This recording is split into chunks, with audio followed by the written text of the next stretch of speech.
Hello, everyone, and welcome to another episode of Environmental Justice Now. My name is Leah Jones, and I am the organizing coordinator and water justice organizer here at Virginia Interfaith Power and Light. Before we get started today, I'd like to do a brief land acknowledgement. While we are on a video call and many of us are joining in from different places, we really want to remind ourselves that we gather on the unceded land of the indigenous peoples.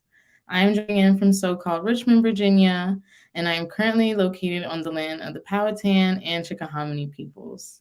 If you are unsure whose land you are on and you would like to find out, you can always visit native-land.ca to find out.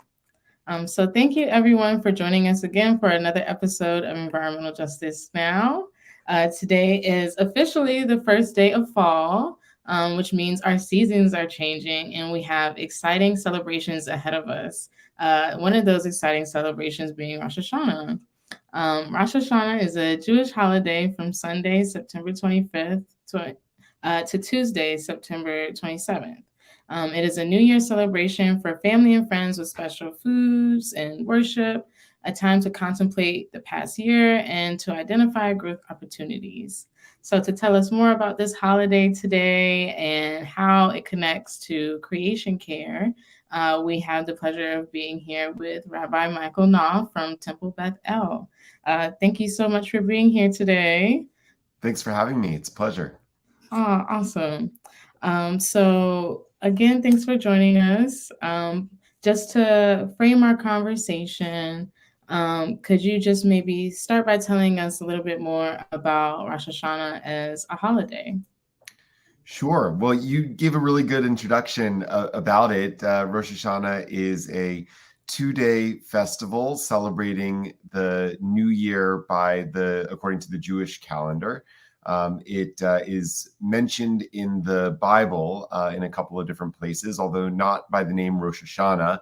In the Bible, it's called Yom Truah or Yom Zichron Truah, which means a day of blasts on the trumpet or on the shofar, which is still an instrument that is used as part of the celebration of a holiday. It is a horn made from a ram's horn. So in its inception, the holiday was somehow marked and related to that instrument. But sometime around the 2nd century, rabbinic tradition begins calling the holiday Rosh Hashanah, meaning the beginning of the year. There's some reasons for that. But among them is that according to the ancient rabbis in analyzing and interpreting the Torah, which is the Hebrew word for the 5 books of Moses, they looked at the chronology of the Torah and determined that the world had to have been created around this time of year.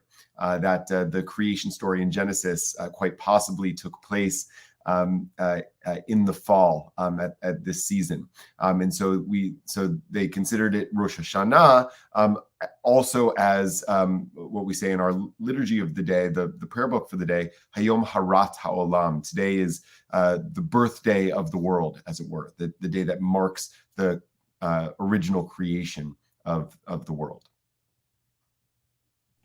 Oh, awesome. That's very cool. I actually am learning right now about Rosh Hashanah. So I think that's very interesting.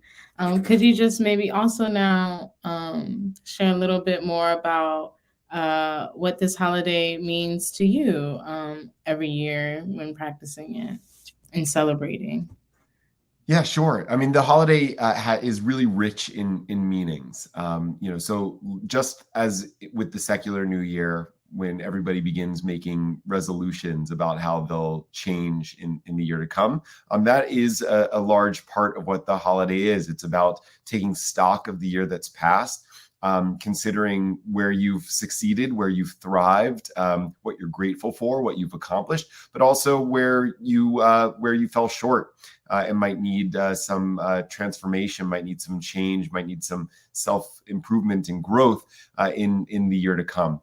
So it's a time of year that in Hebrew we call it a season of tshuva, of repentance, which means to take stock of where we've been, to see where we've fallen short, and to strive to change, to become someone and something better in the year to come. So hopefully we do better with our resolutions on Rosh Hashanah than we tend to in the secular New Year. I heard a comment somewhere that most people give up on their resolutions by like February.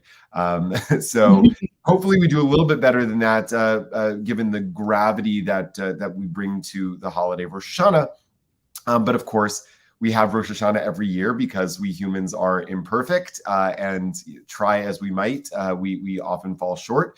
So we have a new opportunity each and every year. So that's a significant part of it. There's another aspect of it, which is purely celebratory, right? Like, again, just like the secular New Year, we celebrate the opportunity and possibility that comes with a new year. And like you mentioned, we have some traditions on Rosh Hashanah. We pray for a sweet new year. So there's a custom of eating apples dipped in honey on Rosh Hashanah, praying not only for a happy new year, but a new year that is sweet, that's filled with goodness and with blessing, and with bounty for us and for everybody. And then there's an additional dimension, I would say a moral dimension of the holiday that I think is really, that's really crucial and really important.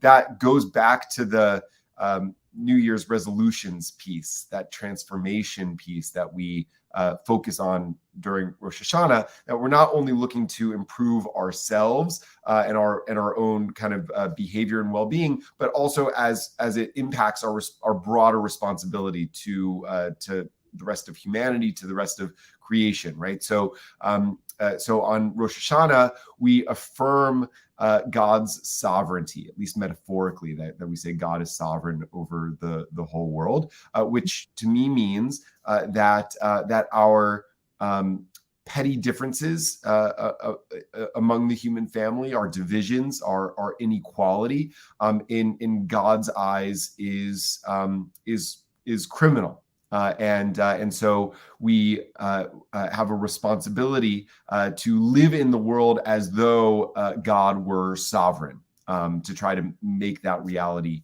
more present and more real. That is also why we blow the shofar on Rosh Hashanah. The shofar was an ancient instrument that was used to, we just had the death of the British monarch, and soon we'll have a coronation of a new British monarch. And the shofar was an instrument that was used at ancient royal coronation ceremonies. So in sounding the shofar, we sound that instrument to say that we're crowning God as sovereign of the world, and we need to act like it. And that shofar blast is also a call to arouse us from our metaphorical sleep. We sort of like sleepwalk through our lives, so we get into bad habits. We need to rouse ourselves up from them, and we don't pay as much attention to the suffering in the world, the brokenness of the world as we ought to. And if we paid attention, we would feel compelled to do something about it. So the shofar is meant to call us to attention and to wake us up. So Rosh Hashanah really speaks to our personal responsibility and our broader collective responsibility, not just to the rest of humanity, but to the entire planet. The Rosh Hashanah being the creation, marking the creation of the world, affirming God as sovereign of the whole world, right? The world, therefore, is we consider it to be God's creation, God's handiwork, and God's dominion, and we should relate to the entire world around us, not just the people in it, although certainly the people in it, but all life and all aspects of the world beyond that which we consider to be life are equally important as areas of our concern and attention. And to be subjects of the divine sovereign, we have an obligation to pay attention to that. Wow. Thank you so much for sharing all that. I think what stood out to me, it sounds like from everything that you've shared, this is a time of reflection. And I think that considering like this being a new year, reflection is something that's very important to make sure that we aren't repeating the same mistakes, and I guess making sure that we're walking in our purpose that's meant for us, and serving the world and our neighbors, especially those most vulnerable around us, as best as we can. And you already did touch on this a little bit, just making those clear connections between Rosh Hashanah and creation care. It sounded like you were basically describing our stewardship and our responsibility to care for creation.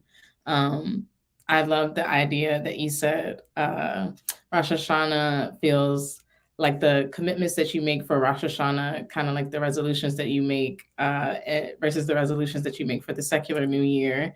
Rosh Hashanah gives this extra spiritual, I want to say, not heavier, but like a deeper and more moral call to and responsibility to those resolutions. So and like connecting the two again, like Rosh Hashanah, creation care. Can you speak a little bit more to that responsibility that you see in those connections between the two, this holiday of Rosh Hashanah and caring for creation?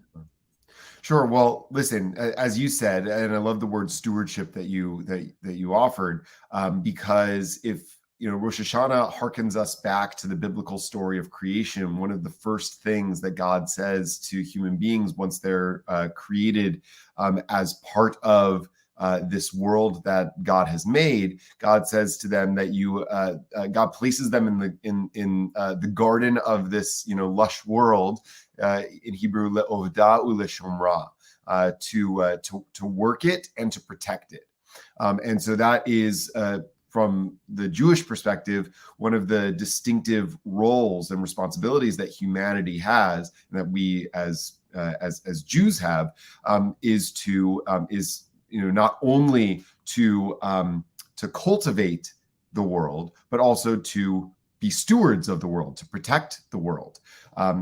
Again, not that refers also to all of humanity. We have a responsibility to protect one another and to lift one another up, but the rest of the world too, right? All of the animals and the rest of the planet, right, are also under the purview of human responsibility. So if Rosh Hashanah calls us back to creation, then it also calls us back to that kind of most basic responsibility. There's another dimension of Rosh Hashanah that I didn't quite mention before, which is in the Jewish consciousness, we call it Yom Hadin, which means Judgment Day. And there's this image that we have on Rosh Hashanah of God having a book open that has all of our deeds recorded in it. Right? Over the pandemic, I did a program called Noom, like a weight loss program. And one of the things that Noom had me do was write down everything that I ate, like record everything I ate. It's really hard to do. It takes a lot of discipline just to record everything that I ate in a day. Now imagine recording every single deed that you did, even the ones that you think are innocuous or irrelevant, right? That you don't even like stop to think about them, the habitual things that you do, right? So the image that we have on Rosh Hashanah, whether it's real or not, depends on your perspective, but the image that we have on Rosh Hashanah is of a God that is dutifully recording every single thing we do. And I guess at the same time, also every single thing we don't do that we could have done, but we didn't do, right? And on Rosh Hashanah, we're held to account for those things. We're supposed to then kind of go back over and say, okay, if God's written this down, I want to like kind of have a sense of what I think would be on God's list, right? Of what I've done and what I haven't done. And there are so many things, especially when it comes to creation care, right? There's so many things that are just habitual parts of our daily life, especially those of us who live in a culture of really extraordinary and immense privilege, that we tend not to think all that much about, right? We don't tend to think about our energy consumption, we don't tend to think about where our food comes from, and what it takes to get it there. We don't tend to think about our use of single-use plastics and consumption of fossil fuels, what our thermostat is set to in our house and how that impacts the rest of the world. And then that's just the individual choices that each of us make or don't make, right? And then there are even broader, more systemic choices as part of a body politic that makes decisions, or as part of making decisions that have impacts on us, certainly on those who are have less privilege and are more vulnerable than us. This is a conversation about environmental justice, right? Not just stewardship. And so that's a clear part. I mean, we saw throughout this summer being, I imagine, the hottest summer on record, if patterns held. I haven't heard confirmation of that, but the world was literally on fire. There are going to be places, and starting with the places with people who are most vulnerable, that are going to be submerged. There are going to be climate refugees, right? So there are individual actions, and then in the aggregate, our collective actions, especially as part of a democratic society, have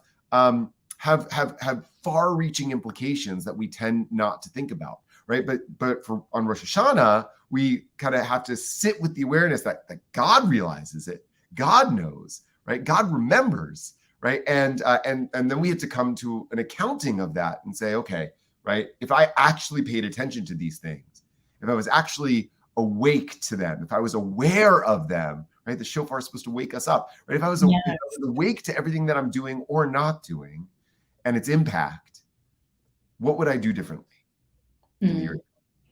No, I'm so glad you said that. I was literally just thinking about how you described the horn sounding off as a time to shout and blasting it off. It's literally the theme right now that we've been using for the year at Virginia Interfaith Power and Light has actually been, it's time to act. And so those things both just, I feel like, are right in line with each other. Like, as we think about the climate crisis and reflect on the ways that we can try and work to make sure that we have a world for future generations, and even just for us, as we're starting to see the results and effects of climate change affecting our neighbors way across the waters abroad already, various ways, Puerto Rico, here in the States. And even if you bring it to Virginia, you can start to see some of those effects, the negative impacts of climate change that communities have to deal with, like flooding on a daily basis, energy burden, not being able to afford utility bills. These are all things that we cannot keep going this way. It's time to change. It's time to make some resolutions. It's time to act, right?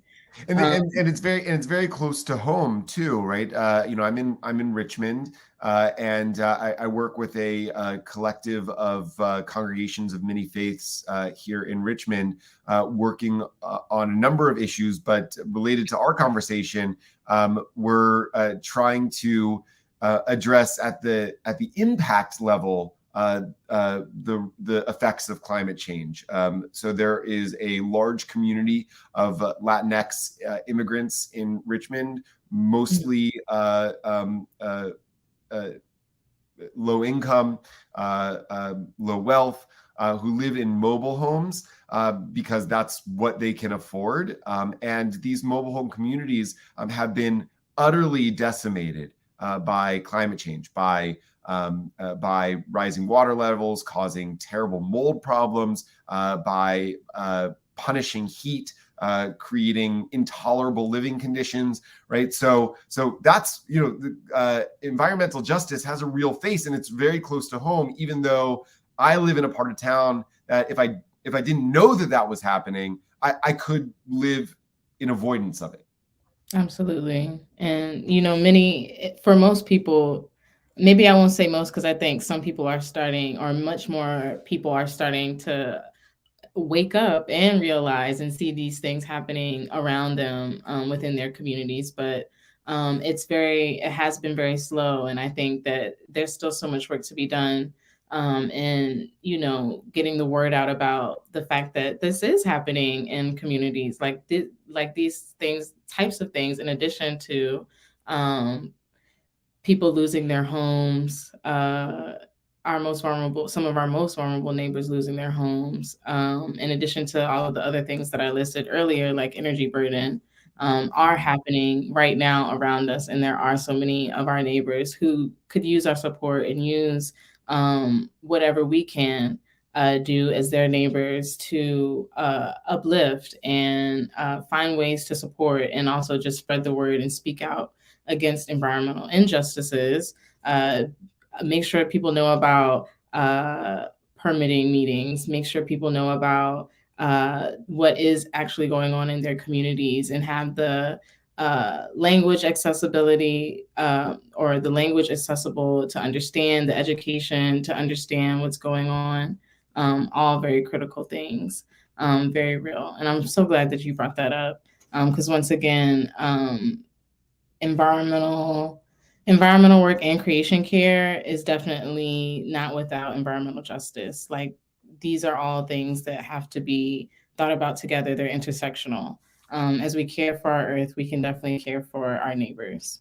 Well, right, and and that's I think a really important point to underscore. Right, people tend to think about climate change or or creation care, stewardship, whatever. Right, as we're protecting polar bears, right, or Yeah. we're we're worried about ice falling in the Arctic. But I don't live near the Arctic, so what do I care? What do I care about polar bears, right? But it's very close to home.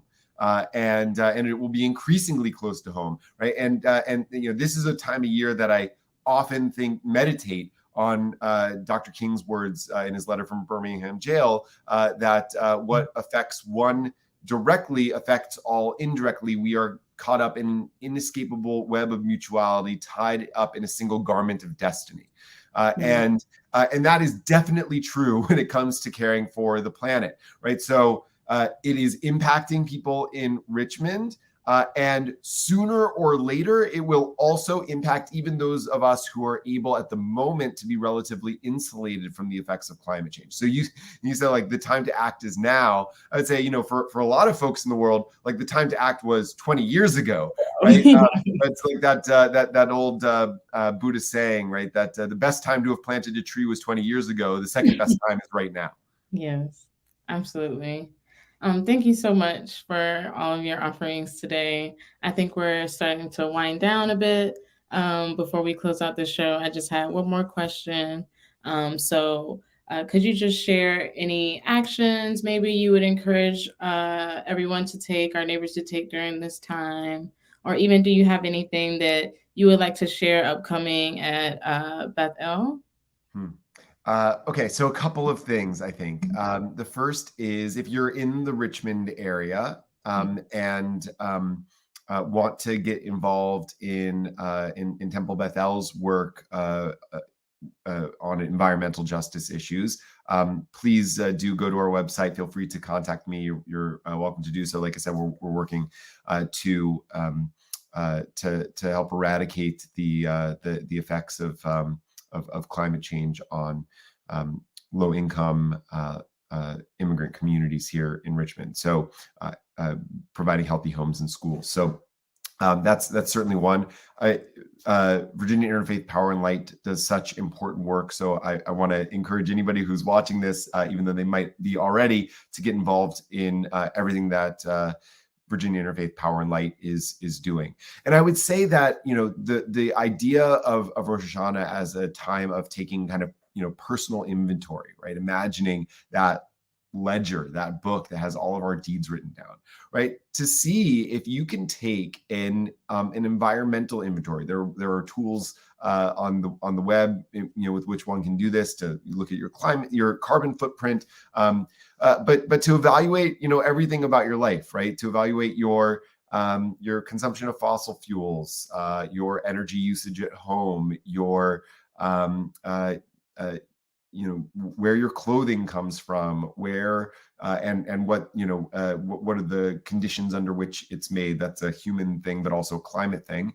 The food you eat, right? The conditions under which it's made and how it gets to you, right? To really evaluate those things. I mean, it's hard work to do, but is really illuminating, is really awakening, right? And I think will would, I think, inevitably produce in each of us a reminder that that we are not doing everything that we can as individuals, and certainly not as a society, to make a difference when it comes to reversing climate change. And the other thing I would say is, we're approaching a really important election, and so I would encourage people to be climate voters. So to do your research and do your studying, to vote like the world depends on it, because the world in so many ways does depend on it. Yes, absolutely. So well put. Um, this has been an absolutely awesome conversation, and I genuinely learned so much. And I think it's awesome to hear that you all are doing at Temple Beth-El, you all are doing working with immigrant communities. And I did not know about the mobile homes flooding. I didn't. So this has been absolutely great. Thank you so much, Rabbi Knopf, for joining us today. For those watching, please be sure to check out Temple Beth-El and all of the awesome things that they're doing. Obviously, Rabbi Knopf is awesome and very knowledgeable. So please be sure to check them out. I also saw on your website you had written a few blogs, which were also very cool. But in the meantime, after checking out Rabbi Knopf and Temple Beth-El, please be sure to keep up with VIPL by joining our newsletter and sign-up list, so you can stay abreast of everything that we have going on and the different ways that you can get involved during this time of Rosh Hashanah and in the future as well. So thank you all so much, and we'll see you all again next week at the same time. Thank you.